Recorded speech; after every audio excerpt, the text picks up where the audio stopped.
Naiwan na naman kami ng bus. Time check. It's already 5:03 na.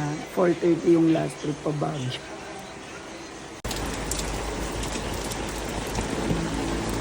Na para bang mga hipon kung magsiksikan sa loob ng sasakyan. Hi mga mare kong tunay. Kamusta kayong lahat? Tell you mga mare, kulang pa kami dyan. May dalawa pang sasakay. Nagpaulan na ngayong isa eh. Kanyam! Agsmail kalatan ka dati ka vlog. Kadapi pagbadong tatta!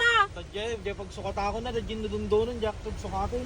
Devamch, galit na galit si mama. Ang nag-iisa nilang kapatid na lalaki, si Tito Balo. Ano ba naman kasing hindi mapapagalitan kay mama? Nagpaulan si bakla tapos babiyahe papapuntang Baguio. Panganay naman nilang kapatid si mama. Naabutan na nga kami ng malakas na ulan while on our way, nakakaloka. At dahil hindi kami kasya sa iisang sasakyan, nagbus na lang kaming apat. Wala pa kaming kain dyan. Sabi kasi ni kuya, tiisin na lang namin yung gutom namin para sa Baguio na kami kumain. Guys, after 10 years, finally magbabagyo na rin ulit. Pero hindi naman kami magbabagyo para pumasyal. Magbabagyo na nga lang ulit sa lamay pa ng pinsan namin. Ayan, bongga! After waiting for an hour, may bus na rin papuntang Baguio. Ang daya mo, Kuya Binoy, ha? Sabi mo, bibisitahin mo kami dito sa probinsya. Ayun pala, kami yung bibisita sa'yo sa lamay mo pa. Nakakalungkot lang kasi siya yung pinsan naming pinaka-close at pinaka-supportive sa lahat. Kaloka yung bus driver, ha? Siya yung pinsan na kahit hindi kayo magkita ng ilang buwan, ilang taon, pero pag nagsama-sama, solid pa rin, ganun. First time ko magpaiwan sa Manila, siya yung kasama ko. First time kong lumandi sa Manila, siya ulit yung kasama ko. Anyways, kuya, miss ka na namin. Sobra!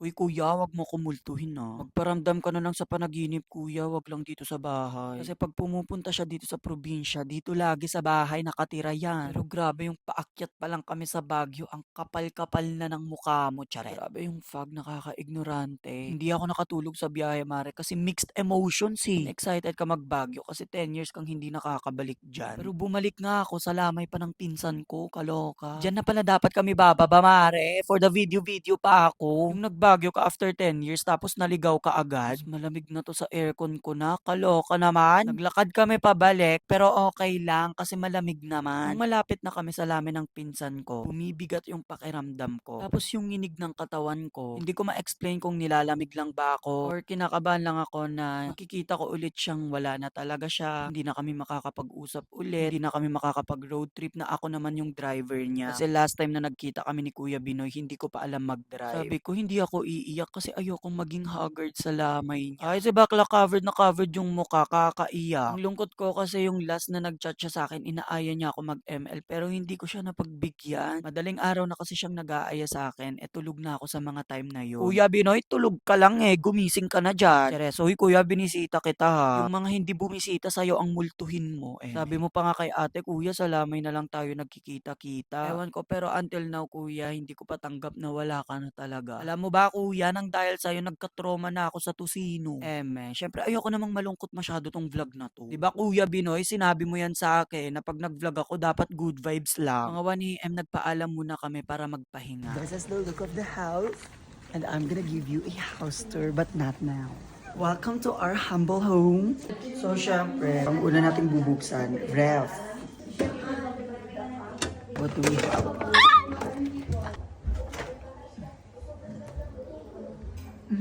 Close muna natin. Oh my gosh, it's the second floor. Hello, of course, kailangan ko pa rin ng electric fan kahit bago ito. Kaso hindi tayo dito. How disappointing. Ang pangit pala dito.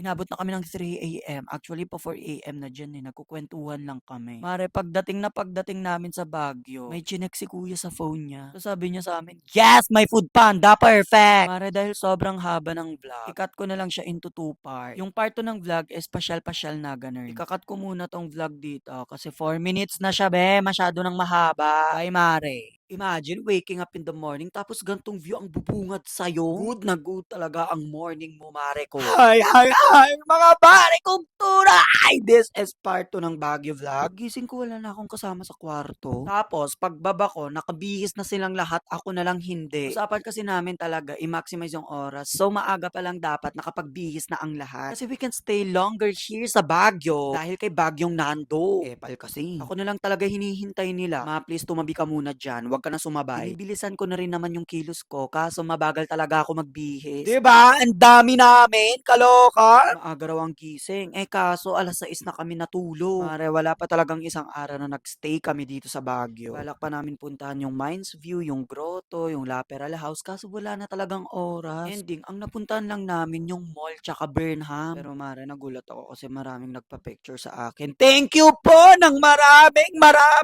Ito na request nyo, part 2 ng vlog. Siyempre, picture-picture muna bago umalis. Actually, pag walang bagyo, hindi pa kami uuwi. Ang kaso, prone yung barangay namin sa baha, kaya kailangan naming umuwi bago mag-landfall si Nando. Kinikilig ako. Pagbaba ko pa lang kasi sa sasakyan, may mga nakapansin na sa akin. Kahit gustong gusto ko na gumala, mag-rides, kumain. Siyempre, inuna ko muna sila kasi minsan lang din naman ako magbagyo. Also, thank you rin sa family ko na naghintay sa akin habang may mga nagpapapicture. Very supportive talaga sila. Pero hindi na nakakasupport yung ako yung gumagastos. Eme! Charot, alam nilang wala akong pera kaya hindi nila ako pinagastos. At dahil yung kagustuhan ng mga bata ang sinunod namin, kahit gusto namin mag-boat, dito ang bagsak namin para may kasama sila. O diba, pati si mama at lola nagbike din. Parang walang arthritis, mare ha. Sumakit agad yung paa, ending kumain na lang. Hindi na nila tinapos yung 30 minutes, mare. Si Yang naman na laging nakakabangga ng pogi. Ang galing mo talaga na. Pamangkin talaga kita. O si ate at tita, mga hindi halatang 30 na. Kasi parang 40. Hindi ko na rin tinapos yung 30 minutes, mare, kasi ang dami rin gustong magpa-picture. Naguluhan ako kay ating nakared dyan. Sabi niya, i-shoutout ko daw yung pangalan ko. Ano yun? Di kita gets, ate. Paano ba? Sabi niya, videohan kita, tas shoutout mo sarili mo. Pangalan ko po? Opo.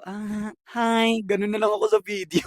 Pero ang cute ni ate. Kahit nabitin ako, mare, nag-enjoy ako dito sa Baguio. Pagpasok namin sa loob, alangang sa labas, nag-iisip na si Yang kung anong rides ang sasakyan niya. Pero the moment na pumasok kami, gusto na niya talaga mag-skating. Kasi nakita niya yung mga mabibilis na nag-i-skate, gusto rin daw niya. Tapos yung mga gulong ng sapatos nila umiilaw. Siyempre kahit nakakangalay mag-smile, go pa rin. At dahil yung mga bata ang nasusunod, sa bump car kami, mare. Kaloka, diba? Pero si Yang gusto niya talaga mag-skate. Iyak na nga siya kasi sabi namin hindi safe. Dahil ang daming natutumba, mare, as in tumatama yung mukha nila, tapos yung iba nasusugatan. Kaloka, diba? Para pati kami mag-enjoy, edi pinatos na rin namin yung bump car. Kaloka yung tatlong babae na, inipit ako. Pero ang cute nila kasi tinatawanan nila ako nung sinabi ko, pinagkakaisahan niyo ako ha. Kaloka, araw nga, binangga mo ko, ang sakit ng puwet ko na. Dahil mission successful na ako, napansin na ako nung poging foreigner dyan na kasama namin mag-bump car. Binangga ko siya na, ay, nag-smile siya sa akin. Ayan, na-board na si bakla. Kasi narating ko na yung success At talagang pinilit nila mag-skating, bahala kayo dyan. Iyakin pa naman tong si Ria, kaya sabi ko, pag natumba ka or nadulas ka, tapos umiyak ka, alis na agad tayo. Ay, si bakla kahit nasasaktan, hindi talaga siya umiyak. Unang salang pa lang, bagsak agad. Though naaawa kami sa kanya kasi lagi siyang nadadapa. Pero syempre, gusto niya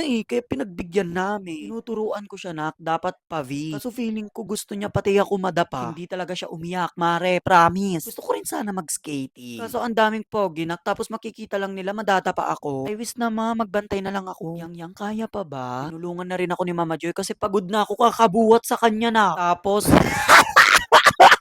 tayo na nak, walang nakakita. Si kuya ang videographer dyan. Diyos ko kung sino-sino na lang din yung vinivideohan niya. Habang nag skating si Yang, may mga nagvi-video rin sa kanya. Mare, hindi kami makalayo kay Yang kasi mayat maya nadadapa talaga siya. Pati nagpapapicture, nadadapa. Tapos may lalaking lumapit kay Yang. Imbes na si Yang yung kiligin, ako yung kinikilig sa kanilang dalawa. Anak yung mukha mo nak, wag mo namang ipahalatang kinikilig ka. Lagot, Brandon! And another.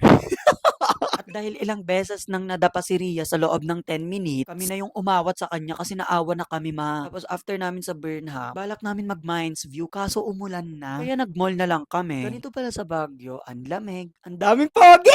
Pumunta lang kami sa pinakataas ng mall tapos nagpicture at tumambay saglit. Magti-TikTok pa sana kami buong family kaso umulan na. Tapos si mama at lola naman pumunta na sa lamay ni Kuya Binoy. Dito sa mall, mas maraming nagpa-picture, mare. Ang puputi ng tao dito sa Baguio, grabe. Kahit Burnham at mall lang yung napuntahan namin, 10 over 10 pa rin yung overall experience ko dito. Nakaka-ignorante yung lamig, grabe. Tsaka nakaka-ignorante rin dito sa Baguio kasi imagine 10 years akong hindi bumalik dito. Kung sa Manila, gala ako, dito sa Baguio, parang any moment, maliligaw ako. Kasi as in, isang barangay or munisipyo dito sa Baguio, wala akong alam. Marami pang nagpa-picture pero hindi ko na sinali yung iba kasi mahaba na yung video, no? Sana next time na magbabagyo ako, may mag-aaya ng play. Baka every week magbabagyo ako. Mas malapit na yan sa Manila, oh. Over naman sa every week na. Ayun, that's it for our Baguio vlog. Thank you, Mare!